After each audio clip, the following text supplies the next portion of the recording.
बिस्मिल्लाहिर्रहमानिर्रहीम। मैं हूं जुबैद इकबाल हंजरा और आप देख रहे हैं न्यूज़लैंड डिजिटल। नादरीन, आज दो बड़ी अहम खबरें हैं जो आपके साथ शेयर करेंगे। पहली खबर तो पाकिस्तान तहरीक इंसाफ चेयरमैन इमरान खान साहब के ख़िलाफ़ जो फॉरेन फंडिंग केस चल रहा था, आज उसका फ़ैसला हो गया है, उसके हवाले से बात करेंगे। और दूसरी एक इंतहाई अफसोसनाक खबर है पाकिस्तान आर्मी का, एक हेलीकॉप्टर जो क्रैश हुआ, उसके हवाले से इंतहाई अफसोसनाक खबर है। तो सबसे पहले हम बात करते हैं जो कौमी सान्या आज हुआ है, वो एक बहुत बड़ा नाकाबिल तलाफ़ी नुकसान है। जो हालिया सैलाब की सूरत हाल है बलूचिस्तान में, वहाँ पे पाकिस्तान आर्मी निगरानी कर रही थी हेलीकॉप्टर में, और उस पाकिस्तान आर्मी का जो हेलीकॉप्टर था उसमें कीमती हीरे मौजूद थे। इसमें core commander quota lieutenant general Sarfaraz Ali साहब ये भी मौजूद थे, मेजर जनरल अमजद साहब जो डीजी पाकिस्तान कोस्टल गार्ड हैं वो भी मौजूद थे, इसमें ब्रिगेडियर खालिद साहब भी मौजूद थे, इसमें मेजर तला साहब भी मौजूद थे, नायक मुदस्सर साहब भी मौजूद थे। इस सान्या का शिकार हुए और हेलीकॉप्टर कोई फ़नी ख़राबी की वजह से क्रैश हो गया, जिससे अल्लाह पाक इनके दर्जात बुलंद करे। पाकिस्तान आर्मी एक ऐसा इदारा है जिसकी बिना पे हम सुख का सांस ले रहे हैं, आज़ादी का सांस ले रहे हैं, अपनी सुकून की ज़िंदगी बसर कर रहे हैं। अल्लाह पाक हमारी पाक आर्मी को हमेशा कायम दायम रखे। पाक आर्मी जिंदाबाद। तो ये अब हम बात करते हैं फॉरेन फंडिंग के केस के हवाले से।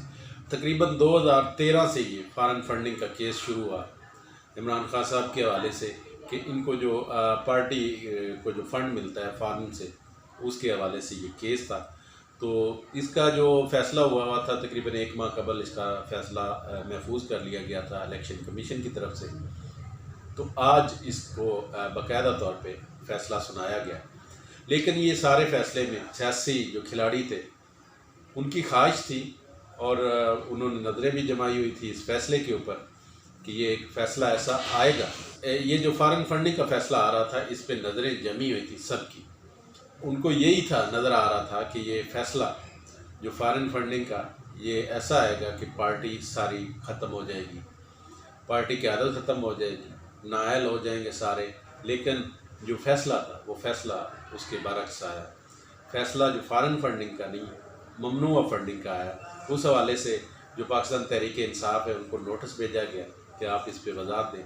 लेकिन जो ख्वाहिश थी लोगों की या PDM की, पाकिस्तान के जो सियासी लोग हैं कि शायद पाकिस्तान तहरीक इंसाफ पे पाबंदी लग जाए, तो वो पाबंदी तो ना लग सकी। फॉरेन फंडिंग तो डेफिनेटली सारी जो पार्टियाँ हैं वो सारी पार्टियाँ ही फॉरेन फंडिंग करती। पाकिस्तान मुस्लिम लीग नून है, पीपल्स पार्टी है, दीगर जो जमातें, जितनी भी जमातें हैं वो फॉरेन फंडिंग करती हैं।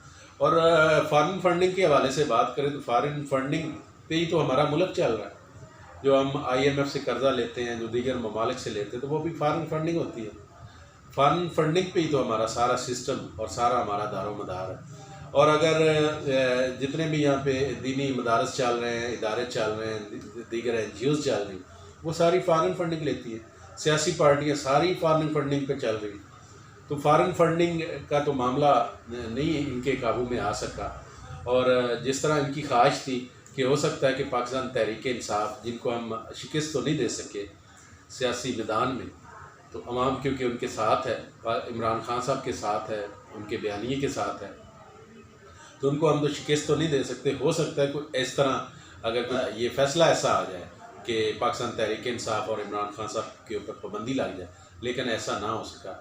और उनके जो अरमान थे वो आंसुओं में बह गए और वो इंतज़ार में रहे कि शायद ऐसा फ़ैसला आता, लेकिन ऐसा फ़ैसला ना आया। इमरान खान साहब ने अगर फॉरेन फंडिंग की है तो उसने तो कैंसर के हॉस्पिटल बनाए, उसने निमल यूनिवर्सिटी बनाई है, उसने अपनी सियासी पार्टी को स्ट्रॉन्ग किया, उसने कोई ऐसे काम में नहीं लगाई कि जो ममनुआ काम है इधर, या उसने कोई ऐसे काम को फ़रोग नहीं दिया, कोई दहशतगर्दी को फ़रोग नहीं दिया, या किसी ऐसे काम को फ़रोग नहीं दिया जो ममनू हो। लेकिन फंडिंग का जो ममनू फंडिंग का केस है, भी इनसे लेनी थी, इनसे नहीं लेनी थी। उनमें भी बहुत सारे ऐसे लोग हैं जो जिनका ताल्लुक़ पाकिस्तान से है, और पाकिस्तान के वो रहने वाले हैं, तो उन्होंने फंडिंग की है। जो इनका अकाउंट है पाकिस्तान तहरीक इंसाफ का, जिस तरह ये लोग सोच रहे हैं कि हो सकता है कि पाकिस्तान तहरीक इंसाफ पे पाबंदी लग जाए, तो मुमकिन नहीं कि ऐसा हो। ऐसा नज़र नहीं आता कि ऐसा हो, उनके ऊपर पाबंदी लगे। इंशाल्लाह नेक्स्ट किसी और प्रोग्राम के साथ आपकी खिदमत में हाजिर होंगी। तब तक मुझे दे इजाज़त। अल्लाह हाफ़िज़।